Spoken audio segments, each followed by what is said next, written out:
nilikuwa nimeandika, na hayo ndio nataka niguse tu sehemu chache, halafu tuweze kuombea. Nimeandika kuabudu ama kufanya ibada, kiini chake ni Mungu. Ndiye anayestahili kufanyiwa ibada ama kuabudiwa, hakuna mwingine. Yeye tu ndiye anastahili. Amen. Na neno abudu au ibada nimeliangalia tu kwa kifupi, linatokana na neno la Kiingereza linalosema worship, ambalo lina maana inayostahili kuabudiwa. Amen. Na likiwa linaelekea tu huko kwamba anayeabudiwa ni Mungu pekee yake. Na neno ibada ama tendo la kumwabudu Mungu ama kumfanyia Mungu ibada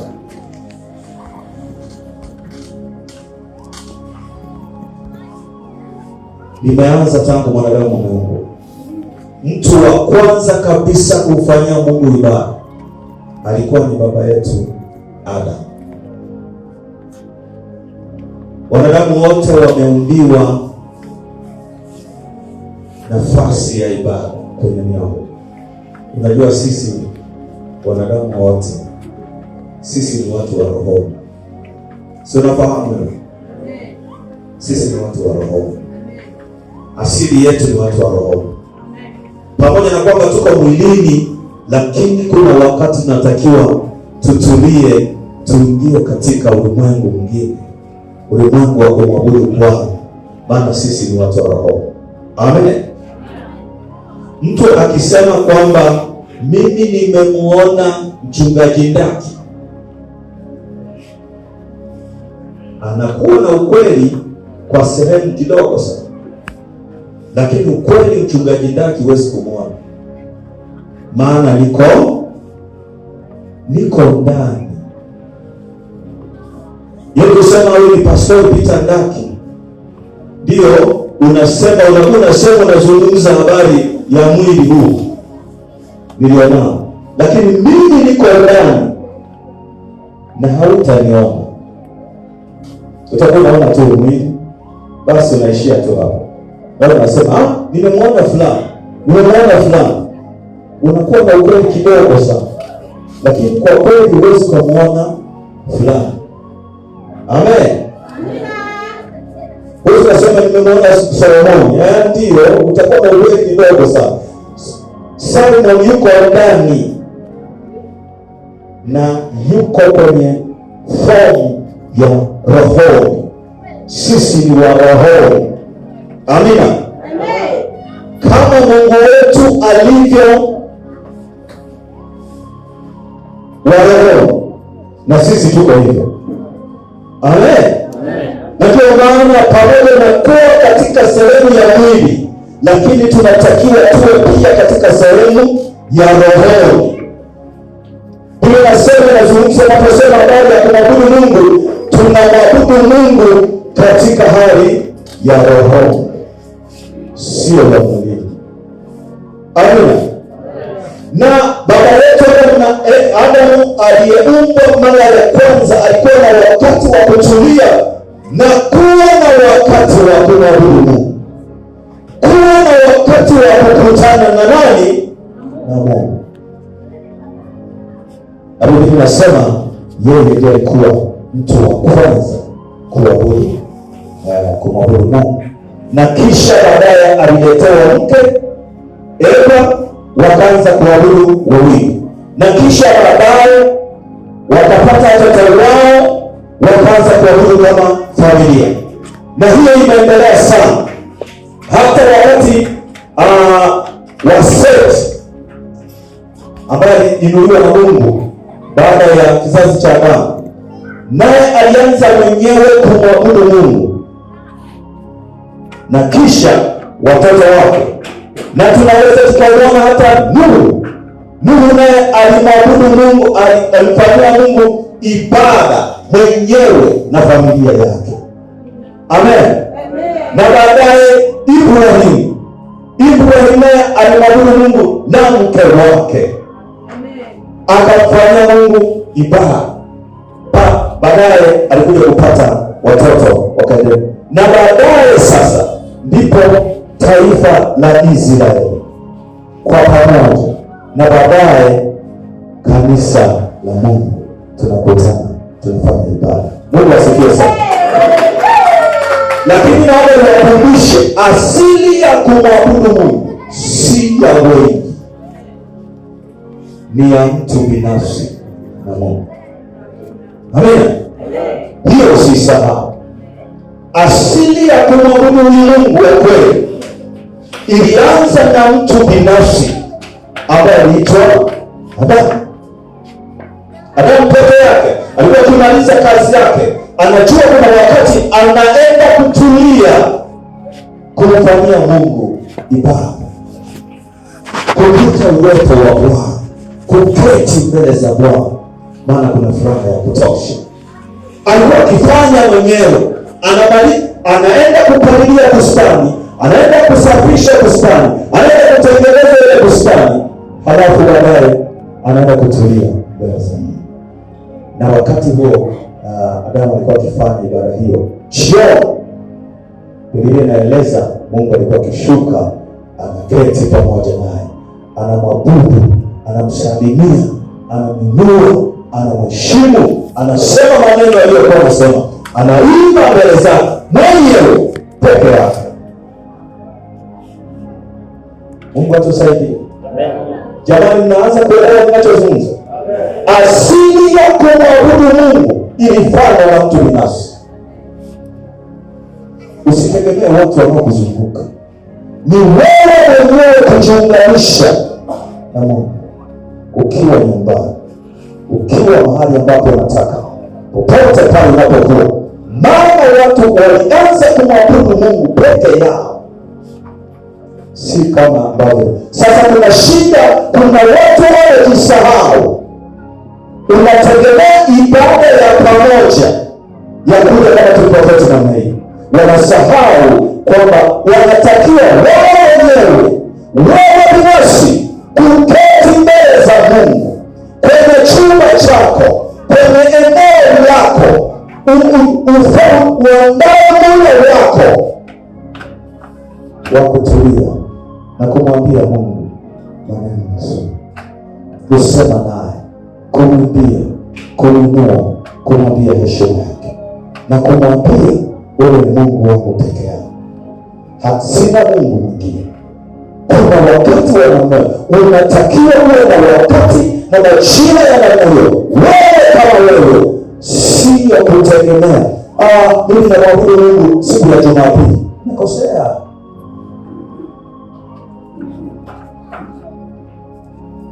Na ndio maana tunapoteza vitu vingi sana.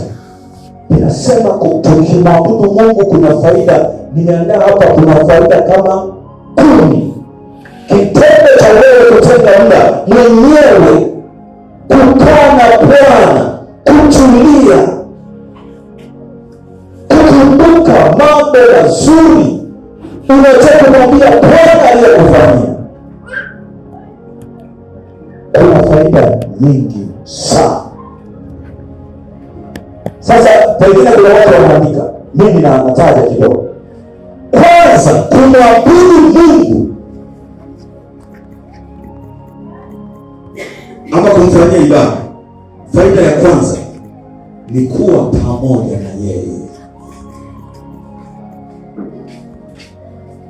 Mathayo 18:20 nasema, wawili watatu wakiwa mahali fulani kwa chini ya jina la Bwana, wameketi wametulia, wawili watatu. Hapa Yesu alikuwa akifundisha, akiwatia moyo wanafunzi. Ukisoma maandiko hayo, alikuwa na hubiri na kufundisha neno la umoja, kushirikiana. Ndio anatumia hili neno. Nasema wawili watatu wakiwapo, mimi nitakuwa katikati yao. Lakini unaweza kuona hata Yesu nyakati zote alizotaka kumwabudu Baba yake, alipokuwa anataka kumfanyia ibada, alienda mahali, alienda mlimani, alitulia huko usiku kucha, aliimba kiasi cha kutosha, alisema mbele za Mungu kiasi cha kutosha, aliomba mbele za Mungu, alisema kiasi cha kutosha usiku peke yake. Ibada inafanya asili yake ni ya Mungu, lakini asili yake ni ya mtu na Mungu, sio jumla. Mungu sio ya jumla, hapendi sana mambo ya jumla. Hapa tukiwepo hapa, usisahau wewe unatakiwa wakati wao wewe mwenyewe kutulia na kumfanyia Mungu ibada kama alivyoanza na Adamu na Eva, kama alivyoanza na Adamu na kisha na Eva na kisha familia. Ndio watu waliweza kumwabudu Mungu. Kwa hiyo ukifanya faida nyingine, faida ambayo inasema unakuwa na Mungu, nimeandika kuwa pamoja naye. Lakini ya pili ni kufunika watu wake kwa utukufu. Mahali ambako watu walikusanyika wamwabudu Bwana, Kutoka sura ile ya 40 mstari wa 35, Bwana anapendezwa na kufanyia ibada. Alikuwa ameshuka na wingu anafunika mahali pale, na kuna nyakati alikuwa akishuka na wingu mpaka ibada zinasimama, maana watu hawaonani. Bwana anapenda ibada. Jenga moyo wa kufanya ibada peke yako, usisubiri mwingine, usisubiri Jumapili, usisubiri Jumatano, usisubiri siku ya Alhamisi. Wewe mwenyewe kila siku tenga wakati wa kutulia, maana wewe sio mwilini tu, wewe pia ni wa roho. Unatakiwa utulie na Bwana uzungumze naye. Sasa wewe unaandika ongezea Petro wa kwanza sura ya 14 utaenda kusoma. Lakini faida ya pili ni kuwa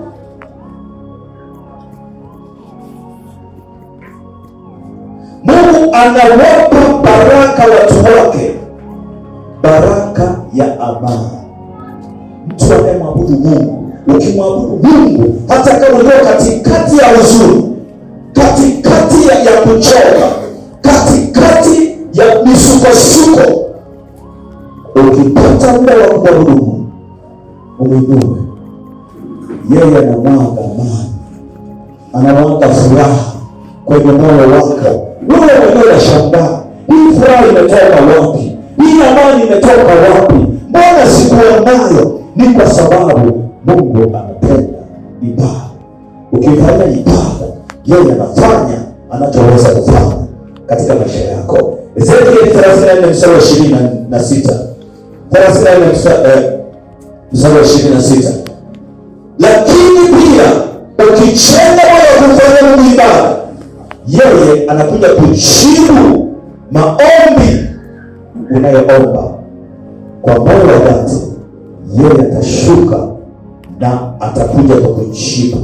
Sasa unaona, lakini jambo la mwisho ambalo la tano, kujenga tabia ya kufanya Mungu ibada. Mungu anakuja na anakujaza Roho Mtakatifu. Haleluya. Mimi mwenyewe nilijazwa Roho Mtakatifu nikiwa nafanyia Mungu ibada chumbani kwangu,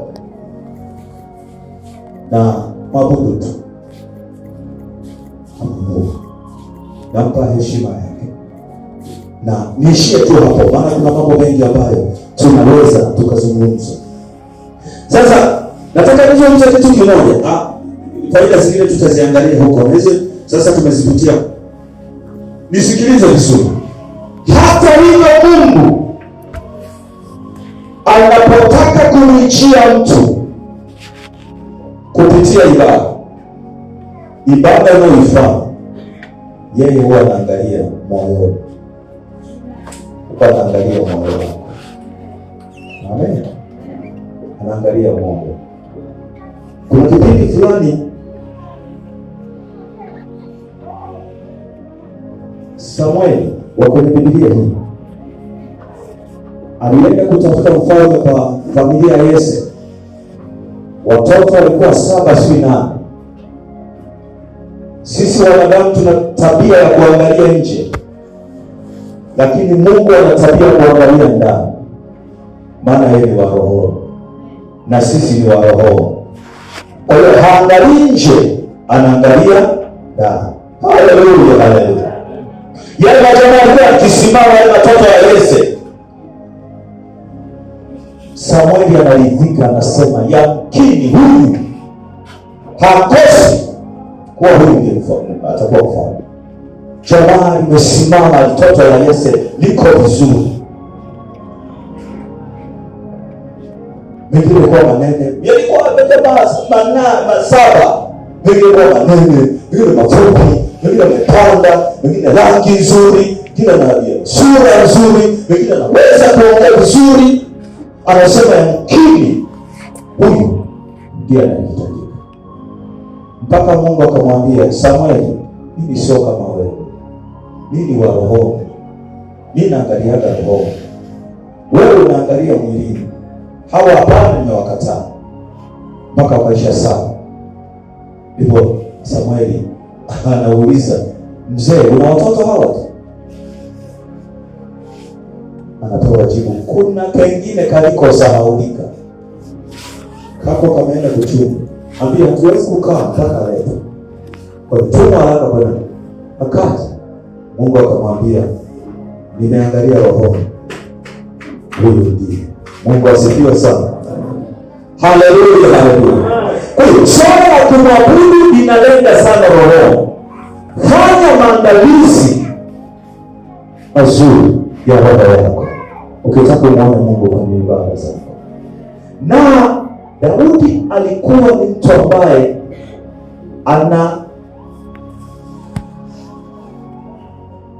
wanatheolojia wanamrecommend, wanamsifu kwamba alikuwa na moyo wa ibada.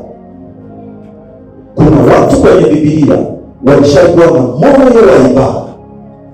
Wapo akina Danieli, wapo akina Shadraka, Meshaki na Abednego na wengine, lakini Daudi walikubali kwamba alikuwa na moyo wa ibada.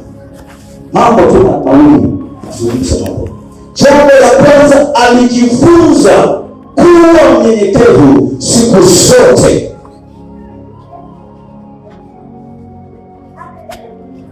Katika maisha haya ni maandalizi ya moyo wa mtu anataka kumwabudu. Lazima ujifunze kuwa mnyenyekevu. Unajua kwa nini? Unyenyekevu unakufanya ukumbuke Mungu, ukumbuke aliyokufanyia. Ukiona mtu anakumbuka ambaye Mungu amemfanyia, ujue huyo moyo wake umeandaliwa kwenye ibada. Ujue huyo moyo wake unampendeza Mungu. Ujue huyo Mungu akitulia, akimfanyia ibada, Bwana anashuka. Unyenyekevu. Unyenyekevu kinyume chake ni kiburi. Moyo wa Daudi ulikuwa umejaa unyenyekevu, na alimkumbuka Mungu kwenye majira yote. Majira ya kufanikiwa, majira ya kutokufanikiwa, moyo wake ulimkumbuka. Wale wanaoandika Samueli wa kwanza, Samueli wa pili, sura ya 5, mstari wa 10 mpaka 12.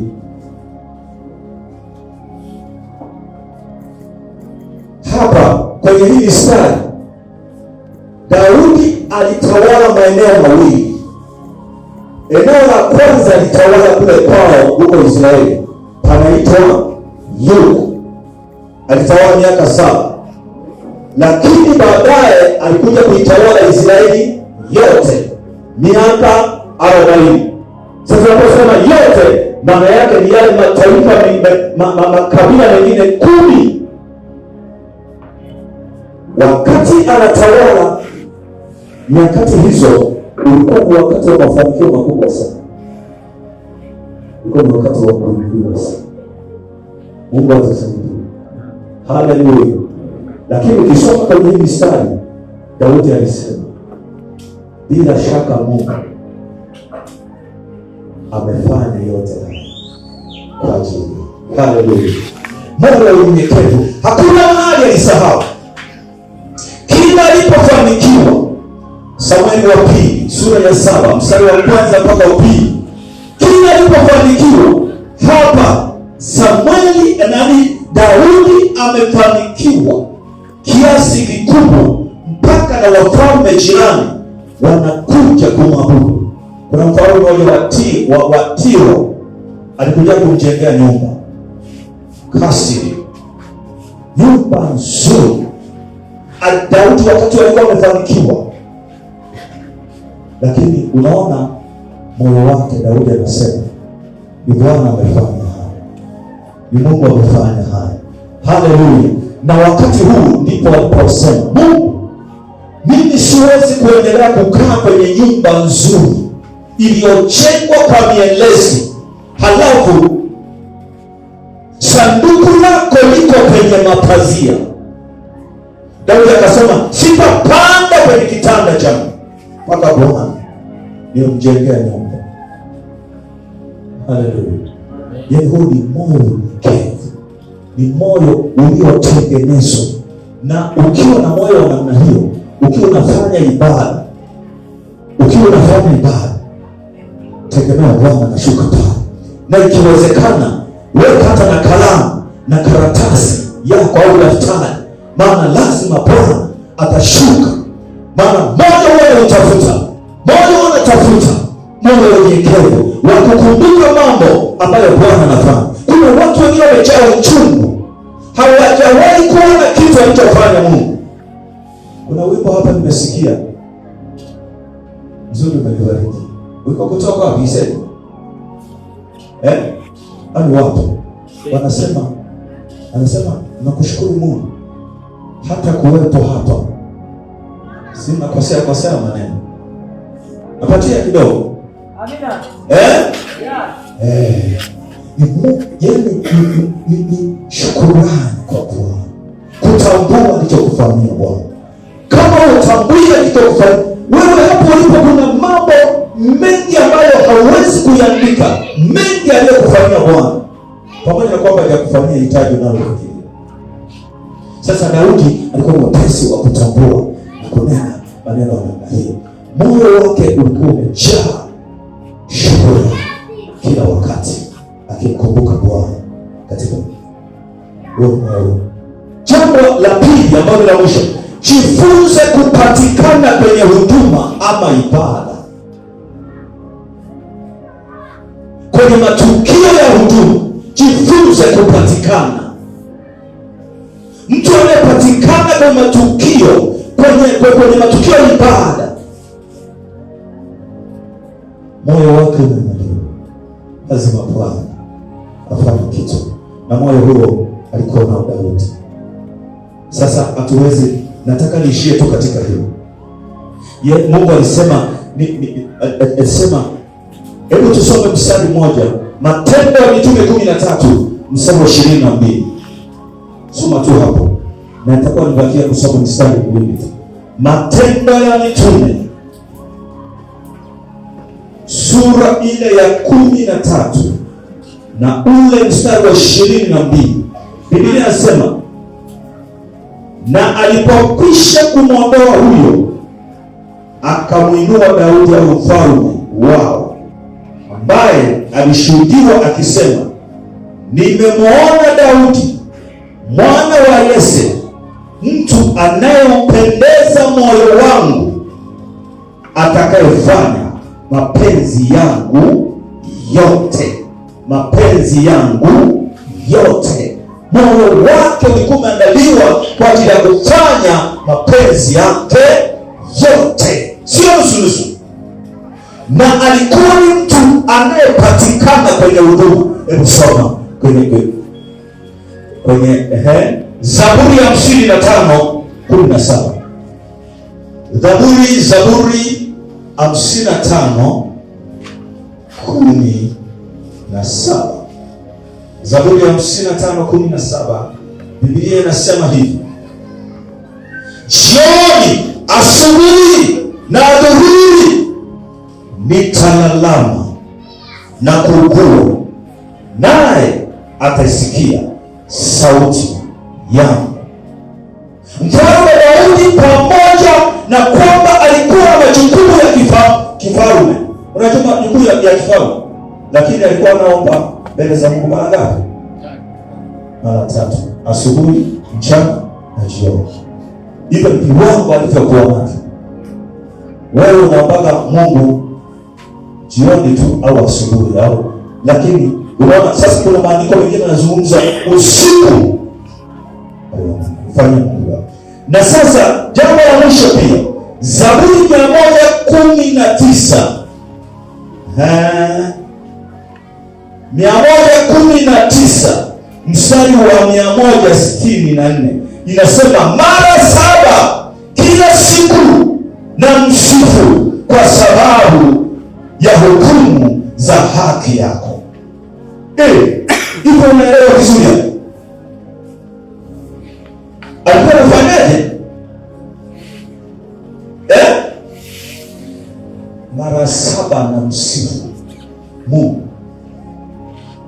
Waje nikuachie hivi na wewe utaenda kutafakari. Pamoja na kazi zote, pamoja na kuwa ikulu, lakini alimsifu Mungu mara ngapi? Ni jamani liko linapatikana kwenye ibada. Sio tu kanisani, sio tu kwenye makutano, lakini pia alikuwa na wakati wake pia. Anatoka kwenye kiti chake cha enzi, anaenda kutulia, anabonyeza kinanda, anaimba, anasema maneno ya Bwana, anasema mbele za Bwana, anasikia uwepo wa Bwana unashuka. Lile jamaa lilikuwa rohoni majira yote. Haleluya. Nilikuwa nasikiliza hapa wakati wanaimba, nilikuwa natoka mwilini naingia roho, nasikia furaha, nasikia kuiona mbingu. Ni kitu cha ajabu sana. Haleluya. Unatamani wakati wote ndio unaketi na moyo akusikia watu wanaimba, watu wanamuinua Bwana. Bila shaka huko mbinguni ibada zake sio za kawaida. Amen. Naomba nishie hapo. Mungu awabariki sana. Haleluya. Haleluya. Kwa kuwa na ibada ya kwako mwenyewe, sio ya mchungaji. Amen. Simama pale ulipo. Shukuru. Glory to God. Glory to God. Unaweza kumshika mkono jirani yako. Haleluya, haleluya. Haleluya, haleluya. Tunataka kuomba na katika jina la Yesu Kristo.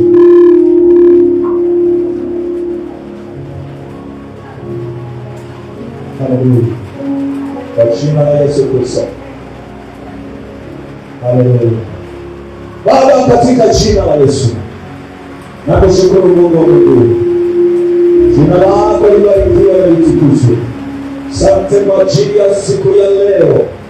Asante kwa ibada hii. Tunakushukuru. Wewe ulisema wale watatu wanapokuwa mahali pamoja kwa jina lako, Bwana anakuwepo katikati yao. Bwana, tunatambua hata sasa uko katikati yetu Bwana. Uko pamoja nasi Bwana.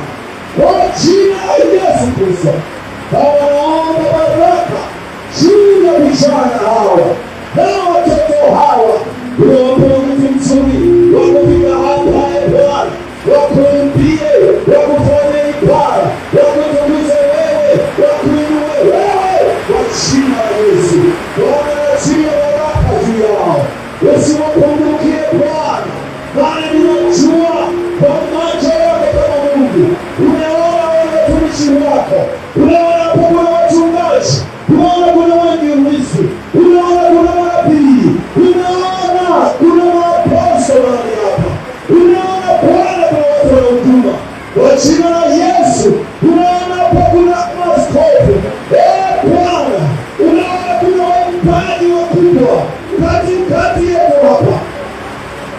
Bwana wabariki sasa. Simama nao kwa maisha yao. Simama Bwana na huduma zao. Bwana tunza huduma zao. Bwana waongoze. Bwana wasaidie. Kwa jina la Yesu Kristo. Katika maisha yao chini Shetani. Wape uwezo wa kumshinda adui.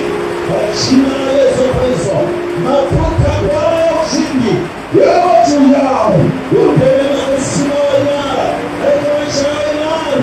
Ili Bwana makusudio yako yakatimiza kwa maisha yao. Wao wanakubariki na wabariki sasa, usiwapungukie hata wanaporudi nyumbani. Bwana utawatunza, Bwana utawalinda, na utakuwa pamoja na wao hata wengine na kesho na mwezi utakaokuja na mwaka huu wote na kuendelea. Bwana wa pamoja nao na wabariki katika jina la Yesu. Bwana utawalinda, Bwana utawatunza, utukufu na heshima ni zako Bwana, katika jina la Yesu. Bwana tunaomba na kushukuru. Amen. Makofi kwa Bwana.